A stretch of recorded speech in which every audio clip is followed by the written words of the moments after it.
L'Algérie, qui s'est habituée à la faiblesse des dirigeants français, au premier rang desquels M. Macron, a rappelé son ambassadeur et refuse désormais le survol de nos avions engagés au Mali dans la lutte, je le rappelle, contre l'islamisme. Cette dernière décision, grave pour la sécurité de nos pays respectifs et de l'Afrique, n'est pas acceptable et la France doit absolument s'exprimer à ce propos. Face à un pouvoir algérien qui croit que la France est un débiteur éternel, un partenaire que l'on peut tancer à longueur de temps, notre pays doit tenir un langage très clair et très ferme. Emmanuel Macron, qui est décidément le président de tout et de son contraire, après avoir glorifié le régime algérien et pris le parti d'accabler la France par une injuste et inadmissible repentance, a pris sous la pression du calendrier électoral la décision de réduire les visas accordés à l'Algérie.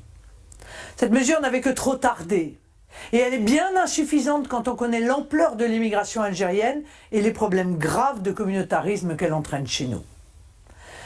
D'abord, il n'y a aucune raison pour que l'Algérie, dont la population est dans sa quasi-intégralité née après l'indépendance, bénéficie encore des énormes facilités d'octroi de visa comme le prévoit l'accord bilatéral de 1968.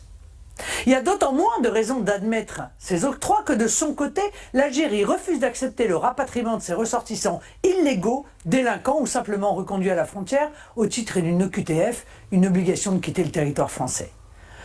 Écoutez bien, aujourd'hui le taux de réponse des autorités algériennes aux demandes de la France est de 0,2%. Les accords permettant les facilités de visa doivent donc être abrogés. Les visas avec l'Algérie ne doivent plus être accordés tant que l'Algérie ne rapatrie pas chez elle ses ressortissants indésirables chez nous. C'est à la France de définir qui rentre chez elle et qui doit en sortir.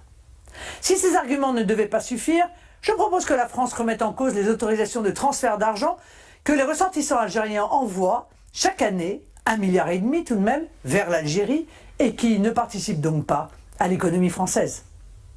Élu président de la République, croyez-moi, chers compatriotes français, je saurai faire respecter la France et ses intérêts, tant à l'extérieur qu'à l'intérieur.